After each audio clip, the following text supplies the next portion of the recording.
अस्सलाम वालेकुम। आगे सब कैसे हैं? ठीक हैं? तो ठीक है, रमज़ान उम्मीद अच्छा गुजर रहा होगा।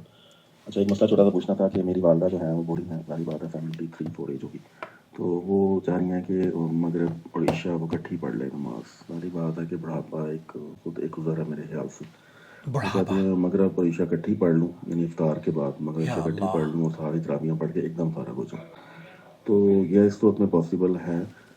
यहाँ उज़र जो है मैं समझता हूँ बुढ़ापा है, कमजोरी है। दोस्तों, भाइयों और बहनों, रमजानुल मुबारक के अय्याम में बूढ़ों के लिए और उम्र रसीदा बूढ़ जो लोग हैं या ज़ईफ़ और मरीज़ों के लिए ख़ास तौर पर अल्लाह रब्बुल आलमीन ने बहुत आसानियाँ फराहम की हैं। इस दीन में, ये दीन रहमत है, सरापा रहमत है। आप देख रहे हैं नूर टीवी जद्दा और मैं हूँ आपका दोस्त, आपका होस्ट मोहम्मद आकिल जद्दा से ममलकत सऊदी अरब। अगर चैनल आपने सब्सक्राइब नहीं किया तो प्लीज़ सब्सक्राइब कर लीजिए। समाहत शेख अब्दुल अज़ीज़ बिन बाज से यही पूछा जा रहा है, अगर मतर है और कोई हालत ऐसे हो कि हम मगरिब, इशा और तरावीह को जमा करना चाहें, तो क्या मगरिब इशा के साथ तरावीह को मगरिब के वक्त अदा कर सकते हैं? शेख इब्न बाज रहमतुल्लाह अलैह, मुफ्ती ममलकत सऊदी अरब, ये फरमा रहे हैं नाम नाम।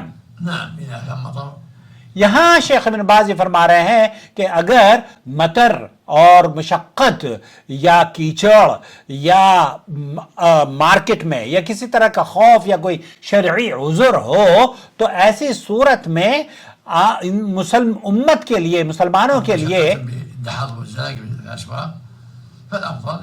फल अफजल, यहां अगर मुशक्कत है, दुश्वारियां हैं एक मुसलमान को जो बीमार है, कई बीमारी भी, कमजोरी भी, इस बीमारी को अल्लाह ताला आपकी वालदा या आपकी इन बुजुर्गों की ताकत में बदल दे। मुझे खुद एहसास होता है कि जो ताकत गुज़िश्ता चंद सालों कबल मेरे अंदर थी, अब वो यूट्यूब पे वीडियो बनाता ज़रूर हूँ, लेकिन एक से ज़्यादा वीडियो बनाता हूँ, रिकॉर्डिंग करने में भी बड़ी दुश्वारियाँ होती हैं। तो बहरहाल, क्या दोनों नमाजों को हम जमा कर सकते हैं? अल्लाह के रसूल सल्लल्लाहु अलैहि वसल्लम ने बग़ैर किसी खौफ के, बग़ैर किसी मतर के या बारिश के मदीना मुनव्वरा में ज़ोहर और असर को जमा किया है।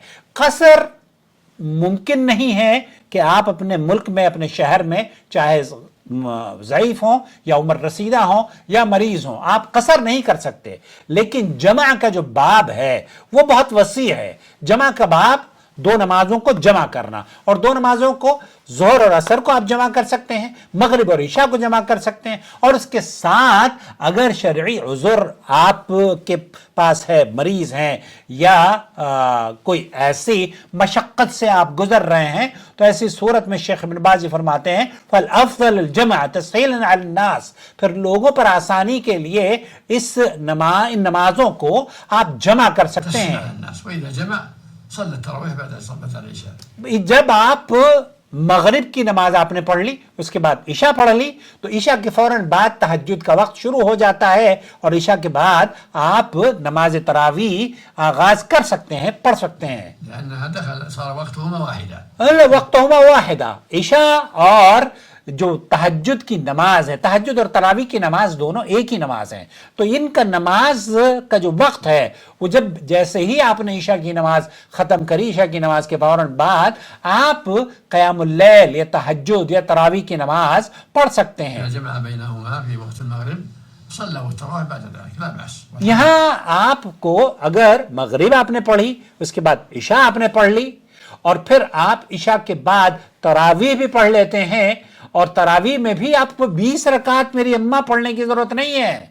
हमारी एक खातून थी, वो बेचारी 20 रकात पढ़ती, फिर 20 रकात किसी ने उसको बताया हुआ था कज़ाए उम्री की पढ़ती, फिर 20 रकात, आऊज़ु बिल्लाह, वो बेचारी परेशान थी। जब मैंने उसको कहा कि अल्लाह की बंदी, आप अलैहिस्सलातु वस्सलाम 8 रकात पढ़ा करते थे, आप 8 रकात पढ़िए और 3 रकात वितर की पढ़ लीजिए, और 3 रकात वितर 2 रकात पढ़ के सलाम फेर लीजिए और फिर 1 रकात पढ़िए, या एक एक करके 3 रकात एक के बाद दीगरे जिस तरीके से वितर पढ़ी जाती है वो वीडियो भी आप मेरी जरूर देखें, क्योंकि हमारे यहाँ अक्सर लोग वितर की नमाज भी गलत पढ़ते हैं। और बल्कि हमारे अभी मैं एक वीडियो बना रहा था, वो ये कहते हैं कि मैंने तो जिंदगी हमारी खराब हो गई, हमने वितर की नमाज सही पढ़ी ही नहीं, और हकीकत यही है। तो बहुत संजीदगी से खुलासा कलाम यह है कि वितर की नमाज आपकी आखिरी होनी चाहिए, और मगरिब, इशा और तरावीह को आप मगरिब के वक्त अगर पढ़ना चाहती हैं, अल्लाह ताला हमारे बीमारों को शिफायाबी अता फरमाए, कमज़ोरों को ताकत अता फरमाए, और अल्लाह ताला हमारी जो मशक्क़तें हैं उनमें आसानियाँ, दीन में बहुत आसानी है, इस आसानी से फ़ायदा उठाइए और अपना बहुत ख्याल रखिए। बिल्कुल जायज़ है और आप इन तीनों नमाज़ों को जमा कर सकते हैं। شهر رمضان الذي أنزل فيه القرآن